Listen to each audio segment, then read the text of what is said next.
तो आज जो हम करने वाले हैं वो आपका है पोस्ट HTTP रिक्वेस्ट। अब गेट का तो हमें समझ आ गया कि अगर मुझे गेट करनी है API में से डेटा तो मैं गेट कैसे यूज कर सकता हूँ और उस गेट लिंक को मैं कैसे हिट कर सकता हूँ हैशेस के थ्रू, वो हम प्रीवियस वीडियो में देख चुके हैं। अब बात आती है कि मुझे स्टोर करना है डेटा। जैसे मान लो आप रजिस्टर कर रहे हो तो फ्रंट एंड ने आपका डेटा ले लिया, यानी आपकी सारी डिटेल्स फिल करवा ली एंड देन वो डिटेल्स मुझे सर्वर में यानी बैकएंड में सेव करवानी है। तो वो मैं कैसे कर सकता हूँ, वो आप कर सकते हो पोस्ट मेथड के थ्रू। अब ये किस तरीके से वर्क करेगा आज हम इस वीडियो में कवर आउट करेंगे। सो टाइम ना खराब करते हुए let's start the journey. Post HTTP request basically आपका स्टोरिंग ऑफ डेटा के लिए यूज होती है, ठीक है, यानी कि स्टोर करना है, ठीक है। इसमें और भी काम करा सकते हैं बट मैक्सिमम हम स्टोर करवा सकते हैं। अभी किस तरीके से यूज होती है वो हम समझते हैं, बट उससे पहले मैं क्या करूंगा, एक फॉर्म बनाऊंगा और उस फॉर्म को रिएक्ट में रेंडर कराऊंगा। तो सबसे पहले वो काम करते हैं, देन फिर हम पोस्ट पे चलते हैं, ठीक है। सो देखो मैं कोड पे आ चुका हूँ। अब मैंने यहाँ पे ना एक स्टोर पोस्ट नाम का कंपोनेंट बनाया हुआ है, ठीक है। और इस स्टोर कंपोनेंट में मैं क्या कर रहा हूँ, बेसिकली एक टाइटल डलवा रहा हूँ, एक बॉडी, ठीक है। टाइटल में इनपुट यूज किया, टाइप टेक्स्ट, नेम टाइटल, और ऑन चेंज पे एक मेथड कॉल करा रहा हूँ। टेक्स्ट एरिया यूज किया बॉडी के लिए, नेम यूज किया बॉडी, और ऑन चेंज पे। अब ऑन चेंज पे ऑन चेंज हैंडल कॉल हो रहा है और यहाँ पर एक पूरी इवेंट जा रही है इनपुट टैक्स की या टेक्स्ट एरिया की, ठीक है। फिर मैंने एक यूज स्टेट बनाया फॉर्म, ठीक है, उसके अंदर एक ऑब्जेक्ट डलवाया टाइटल एंड बॉडी। इसके अंदर मैं ऑन चेंज में सेट फॉर्म में प्रीवियस वाला फॉर्म ले रहा हूँ एंड जो आपकी इवेंट फायर हुई है उसका नेम लो। जैसे सपोजिंगली टाइटल हुई है तो टाइटल आ गया और टाइटल की वैल्यू ये ओवरराइड कर दे फॉर्म के अंदर अगर वो टाइटल मिलता है तो कुछ इस तरीके से मतलब कि आपका ओवरराइड करता जाएगा। अगर वो टेक्स्ट एरिया हो तो टेक्स्ट एरिया को ही ओवरराइड करेगा, यानी बॉडी को ही ओवरराइड करेगा, टाइटल को नहीं चढ़ेगा। आपने पढ़ा होगा पहले, अगर नहीं पढ़ा तो आप मेरी फॉर्म वाली वीडियोस देख सकते हैं, मैं ऊपर लिंक डाल दूंगा, ठीक है। ओके, अब और थोड़ी CSS लगाइए डिजाइनिंग के लिए, ठीक है, स्टाइल के थ्रू। और यहाँ पर स्टाइल लगाया, ये आप देख सकते हो, ठीक है। तो उसको जरा देखते हैं ब्राउजर पे। तो ब्राउजर पे देखा तो कुछ इस तरीके से आ रहा है और यहाँ पे पोस्ट आ रहा है, ठीक है। और एक और चीज मैंने ऐप में भी किया था तो यहाँ पे इसे इंपोर्ट भी करवा लिया है, ठीक है। तो ये आ रहा है, बढ़िया। अगर मैं अब इंस्पेक्ट में जाकर कंसोल में जाता हूँ तो यहाँ पर बॉडी और टाइटल आ रहा है क्योंकि मैंने यहाँ पर कंसोल कर दिया फॉर्म को, ठीक है। तभी एम्प्टी आ रहा है और ऐसे मैं कुछ लिख रहा हूँ तो ये आपका टाइटल फिल हो रहा है और बॉडी में फिल हो रहा है। अब इतना क्लियर तो हो चुका होगा, ठीक है। अब आते हैं इसको स्टोर कराने की बात पे। बेसिक फंडा क्या है, अगर आपने देखा होगा Jason place holder dot type code dot com में, ठीक है, तो यहाँ पर हमने गेट वाली यूज कर ली, बढ़िया। अब मुझे स्टोर करवाना है, ठीक है ना। तो मैं स्टोर कैसे करवा सकता हूँ, तो स्टोर करने के लिए पोस्ट यूज करेंगे मेथड, ठीक है। और पोस्ट अब लिखते ही उसके बस पोस्ट लिखना है और उसके अंदर बॉडी के अंदर भेजना है। अगर और समझना है तो मैं आपको और समझाता हूँ इसको तरीके के बारे में। तो हम क्या करते हैं, सबसे पहले ना मैं आपको एक चीज एक्सटेंशन इंस्टॉल करो आप, तो यहाँ पे लिखो रैपिड API क्लाइंट, तब कैसा आ जाएगा, ये आप इंस्टॉल कर लेना। बहुत अच्छा आपका एक्सटेंशन है क्लाइंट साइड के लिए, ये आपका APS को रन करने में हेल्प करता है। अभी किस तरीके से काम करेगा वो देखते हैं। ओके, सो जब इसे इंस्टॉल कर लोगे तो यहाँ पर आपके पास एक आइकन आ जाएगा, ठीक है।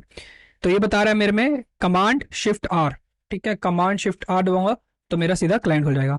आपके अगर अपने विंडो में डाला तो आप इस पे ऐसे होवर करके देख सकते हैं, नहीं तो आप सेटिंग्स में जाके देख सकते हैं कि इसकी कमांड क्या है, ठीक है, और चेंज भी कर सकते हैं शॉर्टकट।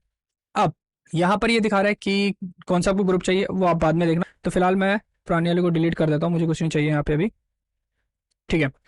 अब मैं यहाँ पे एक नई रिक्वेस्ट बनाता हूँ, ठीक है। तो इस तरीके से खुल जाएगा। अब राइट साइड वाले को बंद कर लेते हैं बंद। ओके, तो सबसे पहले मुझे क्या डालना है, एक लिंक डालना है। तो मैं लिंक क्या करूँगा, ये वाला लिंक कॉपी किया, ठीक है, और यहाँ पर पोस्ट ही है, ठीक है ना।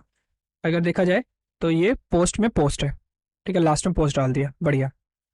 और मेथड कौन सा चाहिए मुझे, पोस्ट का, ठीक है। अब पोस्ट का मतलब होता है स्टोर करना, तो डेटा भेजना। तो मैं बॉडी में जाऊंगा और यहाँ पर जेसन में डेटा भेजूंगा। तो डेटा क्या भेजना है, दो चीजें भेजनी है मुझे, एक टाइटल भेजना है my first post I love it, ठीक है, और इसे सेंड कर देना। तो ये आपके पास 201 का स्टेटस आएगा, यानी क्रिएटेड हो चुकी है, यानी कि सेव हो गया डेटा, और आपके पास ये रिटर्न इस तरीके से डेटा करेगा। तो इस तरीके से पोस्ट रिक्वेस्ट काम करती हैं आपकी डेटा भेजिए और आपको ये डेटा रिटर्न में भेज देगा। ठीक है, तो इस तरीके से आपका ये काम करता है। ओके, और अगर एरर आएगा तो मैंने बता चुका हूँ, तो एरर आपका दिखा देगा 404, आपका कुछ फाइंड नहीं हो रहा। ठीक है ना, तो इस तरीके से ये कुछ एपीआई काम करती हैं। अगर आपको कोई भी एपीआई काम चेक करनी है तो आप इस वाले क्लाइंट में चेक करा सकते हैं। ओके, सो अब इसको जरा लाइव में लाते हैं, यानी खुद प्रैक्टिस करते हैं इसका। तो मैं क्या करता हूँ, सबसे पहले यहाँ पर इसे एक फॉर्म में डाल देता हूँ। ठीक है, क्योंकि फॉर्म में ही काम होना चाहिए आपका। एंड इसको इसके अंदर डालते हैं अपन। ठीक है, और साथ में अपन इसमें एक इनपुट टैग, ठीक है, ये बटन डाल देते हैं, बटन। ठीक है, और यहाँ पर इसका टाइप रख देते हैं अपन सबमिट, और सेव लिख देते हैं। ठीक है, अब इसमें एक आपका एट्रीब्यूट होगा ऑन सबमिट, यानी कि सबमिट पे जब इस पे सबमिट हो रहा तो ये आपका फायर होगा इवेंट। ठीक है, और इस पे मैं क्या करूंगा, मैं करूंगा यहाँ पे इसको हटा देते हैं अपन फिलहाल, कॉन्स्ट ऑन सबमिट हैंडल। ठीक है, और इसमें भी एक इवेंट आएगा, और इस इवेंट पे मैं प्रीवेंट डिफॉल्ट कर देता हूँ। ठीक है, और यहाँ पर इस सबमिट को मैं कॉल करा देता हूँ। ठीक है, और अगर देखूँ तो कंसोल लॉग में जाकर सबमिट लिख देता हूँ और सेव करता हूँ, एंड देन मैं रिएक्ट पे चलता हूँ। ठीक है, और इंस्पेक्ट में चलते हैं अपन, और यहाँ पर अगर मैं सबमिट कर रहा हूँ तो आपका सबमिट हो रहा है, बढ़िया। अब क्या करना है, अब मुझे ये फॉर्म का डेटा एपीआई पे भेजना है। ठीक है ना, तो कैसे भेज सकता हूँ, तो उसके लिए क्या करना होगा, सिंपल एक्शियस यूज करना है। ठीक है, पोस्ट में जाना है इसने डेटा। ठीक है, अब लिंक क्या था, तो लिंक अपन करते हैं यहाँ से कॉपी। ठीक है, और उसके बाद यहाँ पर डेटा। ठीक है, जो सेकंड आपका आर्ग्यूमेंट होगा वो होगा डेटा, तो डेटा क्या है आपका फॉर्म में। ठीक है, तो ये देन में जाएगा, अगर पास हुआ वहां से रिस्पॉन्स आएगा,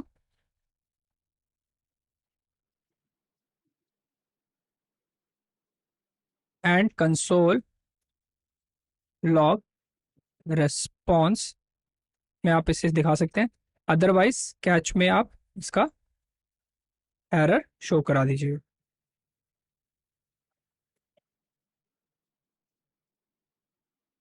ठीक है, और अगर मैं अब दिखाऊं और इस पे चलते हैं, सेव करते हैं, और जैसे ही मैंने इस पे कुछ लिखा, जैसे लिखा this is my first post, I love it,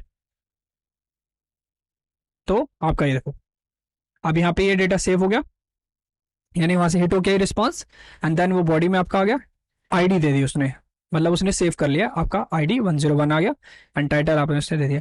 तो इस तरीके से आपकी पोस्ट वाली एपीएस काम वर्क में आती है। ठीक है, आपको कुछ नहीं करना, सिंपल है, हिट करना है, आपको लिंक होगा आपके पास, उसमें हिट करना है, डेटा भेजना है, पास हुआ तो डन में है, फेल हुआ तो कैच में है। उस हिसाब से आप अपनी कंडीशन के जो भी, अगर डन में है तो आपको कहाँ रिडायरेक्ट करना है, क्या दिखाना है, वो आप यहाँ पे वर्क करा सकते हैं, और अगर आपका फेल हुआ है तो आप क्या करा सकते हैं। तो ये होता है आपका एचटीटीपी वर्क। ठीक है, तो इससे ज्यादा कुछ नहीं है, कुछ डरने वाली बात नहीं कि क्या ऐसे एपीआई जुड़ेंगे, कनेक्ट होंगे, वट कुछ भी नहीं है, सिंपल है, बस आपको मतलब पता होना चाहिए कि कौन सी चीज का क्या काम है, दैट्स इट। और आप उसके बाद इसमें अगर इसे सीख लिया तो समझ लीजिए आप एक अच्छे डेवलपर बन गए हो। तो आज के लिए इतना था। आज हमने क्या सीखा, आज हमने सीखा कि डेटा को अगर स्टोर करवाना है सर्वर में तो वो मैं कैसे करा सकता हूँ।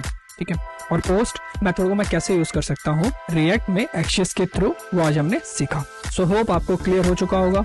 सो please like, subscribe, share and bell icon पर जरूर क्लिक कर दीजिएगा। और अगर आपको कोई क्वेरी है तो मुझे कमेंट भी कर सकते हैं, इवन आप मुझे डीएम कर सकते हैं लिंक्डइन और ट्विटर पर, उन दोनों के लिंक मैं डिस्क्रिप्शन में डाल दूंगा। सो मिलते हैं नेक्स्ट वीडियो में, तब तक के लिए नई चीज सीखते रहिए एंड बढ़ते रहिए।